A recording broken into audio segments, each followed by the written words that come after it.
Shalom sejahtera, bergabung kembali dalam video saya kali ini. Hari ini saya akan berbagi tentang satu topik mengenai makna kenaikan Yesus Kristus. Bagi Bapak Ibu Saudara yang ingin mendalami dan memaknai, mengerti secara mendalam tentang topik ini, mari kita akan belajar bersama-sama dalam video slide kali ini. Baik, kita akan mulai dengan poin pertama, yaitu definisi kenaikan dan kemuliaan. Kenaikan definisinya secara umum yaitu pemisahan Yesus Kristus dari murid-murid serta dibawa naik ke surga. Data ini dapat kita lihat di dalam Kisah Para Rasul pasal 1 ayat 9 sampai 11. Sedangkan kata kemuliaan itu sendiri yaitu menyatakan pekerjaan Bapa yang sudah membangkitkan Yesus Kristus. Filipi 2 ayat 9 sampai 11. Nah, berbicara tentang kenaikan Yesus Kristus, tentunya kita tidak asing lagi dengan istilah-istilah dalam aliran Anglikan dan Ortodoks. Dalam Anglikan, kenaikan Isa Al-Masih juga sering disebut Miraj Isa Al-Masih.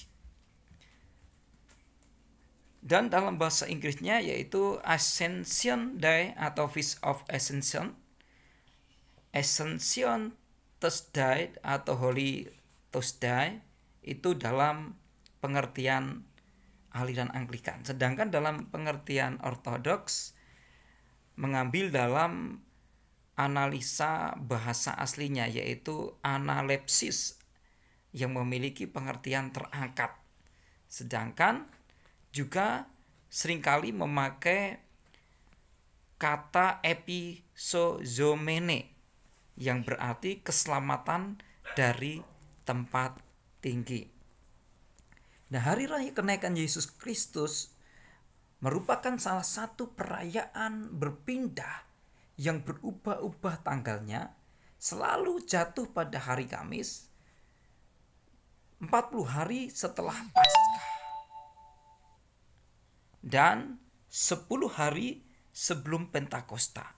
Jadi kenaikan Tuhan Yesus Kristus terjadi setelah 40 hari setelah Paskah dan 10 hari sebelum peristiwa Pentakosta. Hari raya kenaikan Yesus Kristus juga merupakan hari raya gereja yang paling tidak dipedulikan oleh orang Kristen. Merupakan hari raya yang sekarang sudah ditiadakan di Afrika Selatan. Banyak orang di sana baru menghargai makna dan nilai pentingnya setelah pemerintah menghapusnya. Sedangkan orang Kristen sendiri hanya memperingati momen yang megah itu pada saat merayakan hari kelahiran Yesus dan juga kematian serta kebangkitannya. Padahal kenaikan Yesus Kristus juga merupakan peristiwa penting di mana ada makna-makna yang begitu dalam yang Tuhan ingin sampaikan kepada umat Kristen. Nah, peristiwa kenaikan Tuhan Yesus merupakan salah satu butir pengakuan iman rasuli dan pengakuan iman Nisea.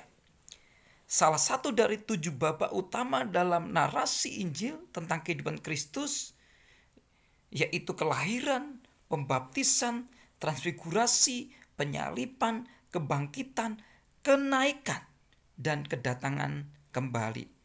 Hal-hal di atas dicatat singkat dalam Injil Lukas pasal 24 ayat 50 sampai 53 dan bandingkan Markus 16 ayat 19 dan secara rinci dalam Kisah Para Rasul 1 ayat 9 sampai 11.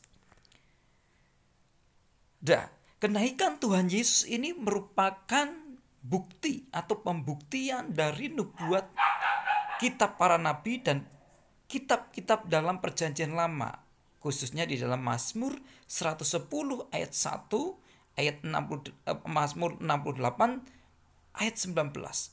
Dalam penglihatan nabi-nabi dan nubuat bahwa Yesus adalah Tuhan yang telah dinaikkan dan dipermuliakan.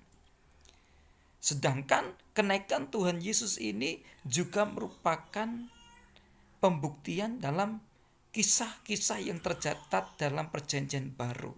Seperti di dalam Lukas pasal 9 ayat 51, Yohanes 6 ayat 62, penulis di Perjanjian Baru telah menyatakan dan melihat bagaimana Yesus naik ke surga.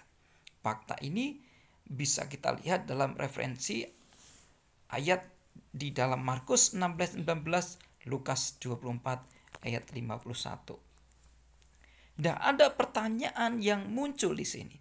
Perlukah Yesus naik ke surga? Poin pertama, sesudah Yesus bangkit dari kematian, Yesus memiliki tubuh kebangkitan sehingga tubuh yang demikian tidak pantas tinggal di bumi, melainkan harus di surga. Ini jawaban yang pertama. Yang kedua, pekerjaan Yesus belum selesai setelah ia bangkit. Ia harus menduduki tempatnya di sebelah kanan Allah Bapa atau di surga, supaya ia bisa mencurahkan Roh Kudus-Nya. Dan yang ketiga, supaya ia dapat disembah oleh segala bangsa. Nah, poin yang kedua, apa tujuan kenaikan Tuhan Yesus Kristus? Kisah Para Rasul pasal 1 ayat 1 sampai 12, khususnya ayat 6 sampai ayatnya yang ke-11, disitulah bukti-bukti di mana peristiwa Yesus naik ke surga itu dicatat di dalam ayat-ayat ini. Nah, makna kenaikan dan Kristus atau kenaikan Kristus merupakan momentum pemisah antara apa yang dilakukan dan diajarkan Yesus secara langsung dan apa yang selanjutnya dilakukan dan diajarkan Yesus melalui Roh Kudus atau Roh Yesus, kisah 16 ayat 7, dan para murid atau rasul Yesus. Tuhan Yesus tentunya sudah menyatakan hal ini sebelumnya. Makna kenaikan dan gereja. Kenaikan Kristus mengakhiri pelayanan Yesus dalam tubuh fisiknya yang dibatasi waktu dan tempat, dan memulai pelayanan Yesus dalam tubuh rohaninya, tubuh kemuliaannya, yaitu gereja. Tubuh Kristus merupakan ungkapan kunci Paulus mengenai gereja. Nah, makna kenaikan bagi dunia. Kenaikan Kristus tentunya mengakhiri kedatangan Yesus yang pertama dan memulai penantian kedatangan Yesus yang kedua, dan mengisi waktu antara tersebut dengan menjadi saksinya sampai ke ujung bumi melalui kuasa Roh Kudus. Nah, ada 5 makna kenaikan Tuhan Yesus Kristus bagi kita semua orang-orang percaya. Yang pertama, Roh Kudus turun. Dengan Yesus naik ke surga, maka janji Bapa itu digenapi bahwa Yesus naik agar Roh Kudus dapat turun sebagai penghibur, menasehati, menolong, membimbing, dan menyertai semua orang Kristen di seluruh dunia. Sehingga Yesus dulu yang hidup secara fisik menjadi rabi, dia hanya terbatas di tempat tertentu. Ketika dia ada di Yerusalem, dia tidak akan ada di Indonesia. Tetapi pribadi Roh Kudus itu ada di mana saja. Dia pribadi yang tidak terbatas, dan dia pribadi yang benar-benar sungguh dahsyat dan luar biasa. Sehingga orang Kristen yang memiliki Roh Kudus adalah orang yang memiliki kuasa atau dunamis, kuasa Allah. Hal ini dicatat di dalam Yohanes 14 ayat 26, Lukas 24 ayat 49, dan Kisah Rasul 2 ayat 3. Yang kedua, dengan Yesus naik ke surga, sesungguhnya Yesus tetap bekerja. Meski naik ke surga, Yesus masih bekerja hingga hari ini, khususnya untuk menyediakan rumah dan membawa setiap anaknya ke surga, seperti yang dikatakan oleh Yesus di dalam Yohanes 14 ayat 2 sampai 5. Yesus naik ke surga untuk menyediakan tempat bagi kita sekalian. Yang ketiga, Yesus naik ke surga artinya dia saat ini memerintah sebagai raja di raja segala raja. Kenaikannya membuat ia duduk di sebelah kanan Allah Bapa. Dia memerintah sebagai raja di atas segala raja, dan tahtanya tak pernah berakhir, seperti yang dinubuatkan di dalam kitab Perjanjian Lama, di dalam Mazmur Daud. Ialah yang menguasai dunia dan alam semesta. Mazmur 110 ayat 1, Kisah Para Rasul pasal 2 ayat 34 sampai 35, dan 1 Korintus 15 ayat 25. Berikutnya, Yesus naik ke surga supaya dia bisa menjadi perantara antara kita orang percaya, gereja tubuh Kristus, dengan Allah Bapa. Kenaikannya membuat ia menjadi perantara bagi kita, saudara. Dia menjadi pembela bagi kita. Karena sampai hari ini si iblis setiap hari mendakwa kita dan ingin menghancurkan kita. Namun Yesus memberi kita pengampunan dan rekonsiliasi dengan Allah. Dia menjadi perantara kita dengan Bapa. Kita dengan Bapa sekarang sudah berdamai. Kita dengan Bapa sekarang bisa berkomunikasi secara langsung.